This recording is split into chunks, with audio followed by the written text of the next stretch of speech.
नमस्कार। आप देख रहे हैं क्यूवाइब और मैं हूं प्रवीण झा।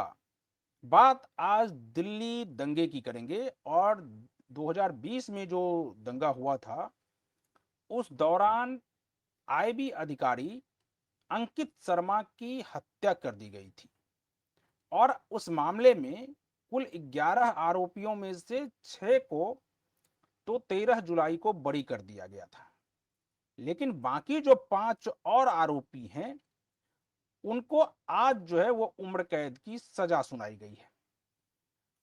इसके बाद जब ये सजा सुनाई गई, इसके बाद जो है इस पर एक प्रकार से राजनीति भी शुरू हो गई। आम आदमी पार्टी की तरफ से उनके नेता सौरभ भारद्वाज ने क्या कहा, पहले वो हम आपको सुनाते हैं। उसके बाद इस पर हम विस्तार से आपको बताएंगे, पूरी टाइमलाइन बताएंगे कि कब कब क्या क्या हुआ, कैसे इस पूरे घटनाक्रम को अंजाम दिया गया और उसके बाद अब जो उम्र कैद की सजा हुई है, क्या ये इतना ही काफी है। हालांकि सभी लोग न्यायालय के फैसले का स्वागत कर रहे हैं, खास करके जो उनके परिवार वाले हैं वो एक प्रकार से संतुष्ट दिखाई दे रहे हैं कि कम से कम उनको न्याय मिली है। तो पहले हम आपको वो बाइट सुनाते हैं जो सौरभ भारद्वाज ने दिया है। भारतीय जनता पार्टी और उसके समर्थक ये कह रहे हैं कि ये आम आदमी पार्टी ने कराया।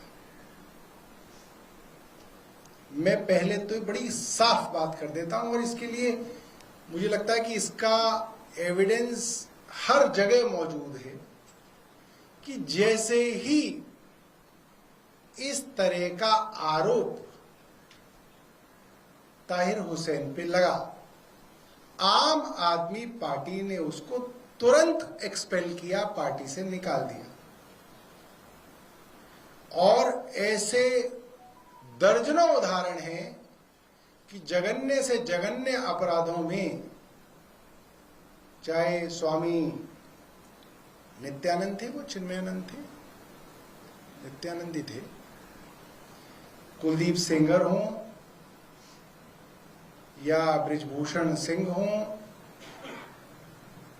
या कई और लोग हैं जिनके ऊपर बच्चों के साथ बलात्कार करने तक के आरोप लगे और भारतीय जनता पार्टी ने उन्हें सीने से चिपका के रखा।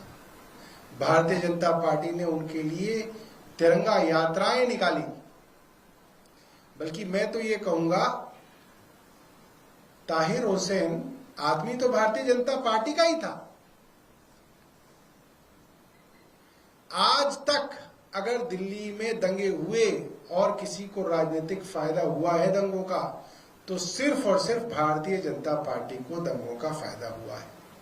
चाहे आप नॉर्थ ईस्ट के अंदर सीटों का आकलन कर लीजिए, आप इलेक्शन के अंदर वोटिंग परसेंटेज देख लीजिए, और अभी जो चुनाव हुआ अभी 2025 में, उसमें भारतीय जनता पार्टी को जिताने के लिए मुस्तफाबाद जैसी सीट पे, जिसपे भाजपा का जीतना नामुमकिन रहता है, लगभग नामुमकिन रहता है, ऐसी सीट पर एंटी बीजेपी वोट को डिवाइड करने के लिए, भाजपा को चुनाव में जिताने के लिए ताहिर हुसैन को असदुद्दीन ओवैसी की पार्टी से लड़ाया गया।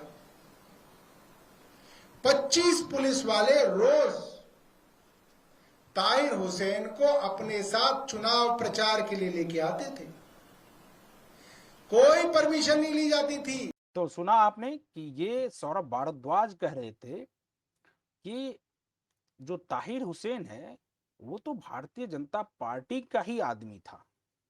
यानी कि अब ताहिर हुसैन भारतीय जनता पार्टी में नहीं है, ये सभी को पता है। वो किनके साथ थे ये भी पता है कि वो आम आदमी पार्टी के पार्षद रह चुके हैं।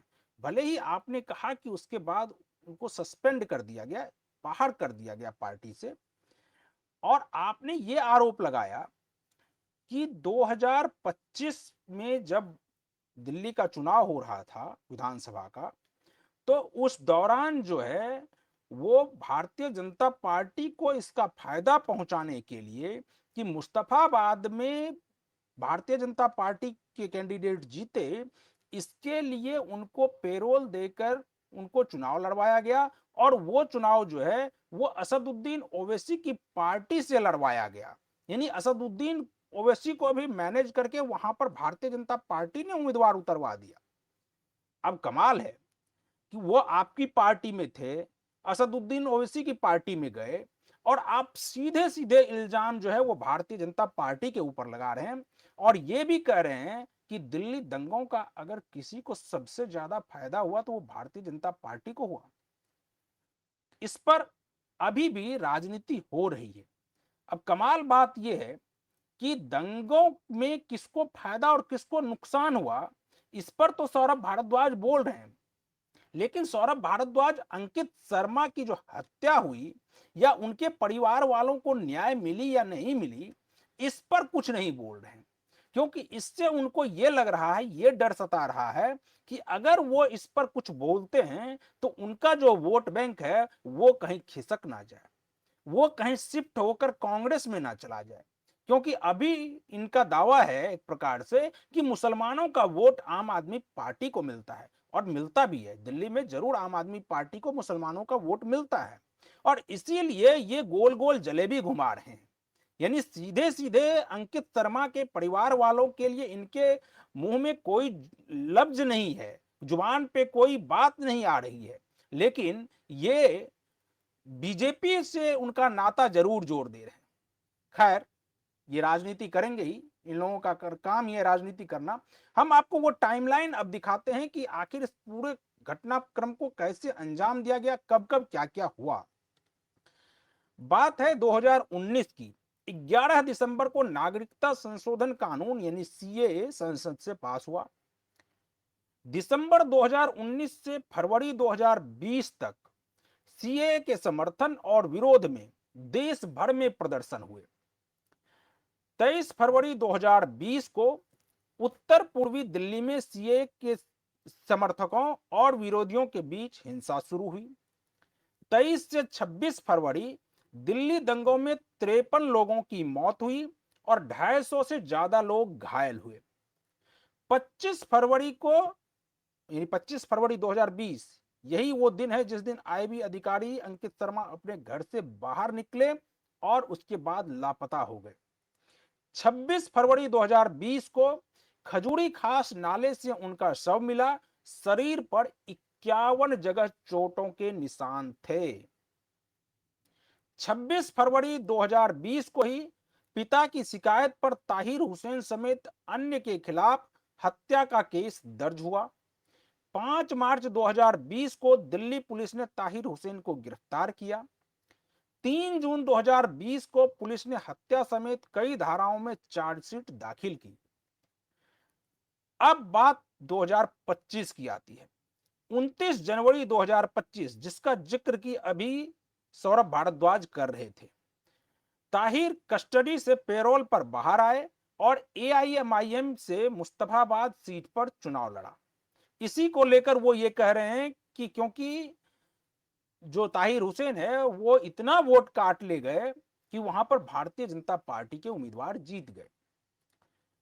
8 फरवरी को चुनाव नतीजों में ताहिर तीसरे स्थान पर रहे। अब 2026 की बात। 13 जुलाई को करकरडुमा कोर्ट ने ताहिर समेत 5 लोगों को दोषी ठहराया और 6 आरोपी बरी हुए। कुल 11 इसमें आरोपी थे, जिसमें 13 जुलाई को 6 को बरी कर दिया गया और 5 का उस दिन जो है उनको दोषी तो करार दिया गया, लेकिन उनको सजा क्या मिली है इसका डिक्लेयर नहीं किया गया उस दिन। आज 31 जुलाई को कोर्ट ने 5 दोषियों को उम्र कैद की सजा सुनाई है। यानी कि ये पूरा घटनाक्रम है, ये पूरी टाइमलाइन है कि अंकित शर्मा की जो हत्या हुई उसके बाद कैसे कैसे पूरा क्या क्या घटनाक्रम हुआ, ये इस टाइमलाइन से पता चलता है। इसके बाद ये कहा जा रहा था, खास करके जो ताहिर के वकील हैं उनके द्वारा ये कहा गया कि ये रेयरेस्ट ऑफ रेयर केस में नहीं है और इसीलिए इनकी सजा उस प्रकार से ना दी जाए, यानी कि जो फांसी की सजा है वो ना मिले। अब आपको हम बताते हैं कि कोर्ट ने क्या कहा इस पूरे मामले पर। ताहिर हुसैन हथियारों से लैस उस भीड़ का हिस्सा थे जो हिंदुओं के प्रति नफरत के कारण दंगा, आगजनी और लूटपाट करने के लिए इकट्ठा हुई थी, जिसने बेरहमी से और लगातार हमला करके अंकित शर्मा की हत्या कर दी। कोर्ट ने साफ साफ शब्दों में कहा कि उनकी हत्या जो है वो हुई है और 51 जगहों पर उनके शरीर पर चोट के निशान थे। जब पोस्टमार्टम हुआ तो उसमें पता चला कि 51 जगहों पर हमला किया गया और बेरहमी से हमला किया गया। यहां तक कि उनकी जब मृत्यु हो गई उसके बाद भी उस शव पर भी हमला किया गया।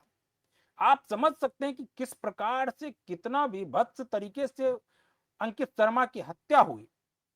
और इसके बावजूद ये नेता उनके बारे में कुछ भी बोलने से परहेज करते रहे, क्योंकि इनका वोट बैंक चला जाएगा और वोट बैंक को इकट्ठा रखने के लिए कुछ भी करेंगे।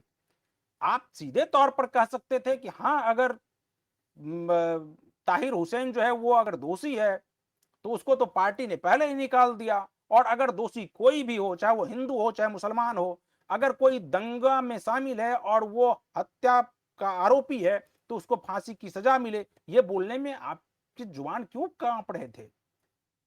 अरे आपके नेता, उनके साथ उनकी तस्वीर वायरल हो रही है, अभी सोशल मीडिया पर हर जगह वो तस्वीर चल रही है और कहा यह जा रहा है कि वो अरविंद केजरीवाल के बहुत करीबी रहे हैं, और इसीलिए आप इसको फेस सेविंग कर रहे हैं क्या? तो ये सब जो है, आप उल्टे भारतीय जनता पार्टी के ऊपर आरोप लगा रहे हैं कि ताहिर हुसैन तो आम भारतीय जनता पार्टी के लिए ही एक प्रकार से काम कर रहा था। कम से कम अभी भी राजनीति से बाज आइए और अंकित शर्मा के परिवार वालों के लिए दो शब्द अपने मुखार बिंद से कह दीजिए। लेकिन ऐसा नहीं कहेंगे आप, क्योंकि आपका वोट बैंक खत्म हो जाएगा। खैर, अंकित शर्मा के परिवार वालों को न्याय जरूर मिली है, हालांकि जो वो लोग उम्मीद कर रहे थे वो तो नहीं मिली, क्योंकि उन लोगों की डिमांड ये थी कि कम से कम फांसी की सजा हो। खैर, अदालत के इस फैसले का सभी लोग सम्मान कर रहे हैं, हम भी सम्मान कर रहे हैं। लेकिन इस तरह के जो कृत्य में जो भी लोग शामिल हैं, इसके लिए एक कठोर कानून बनाने की जरूरत है कि जो भी दंगों में शामिल हो और उसमें हत्या का आरोपी हो तो निश्चित रूप से उनको फांसी की सजा दी जाए और इसके लिए कठोर कानून बनाया जाए। तो आप इसी तरह से बाकी खबर भी हम आपके लिए लाते रहेंगे इसी प्रकार की। बने रहिए क्यूवाइब के साथ। मुझे दीजिए अनुमति। नमस्कार।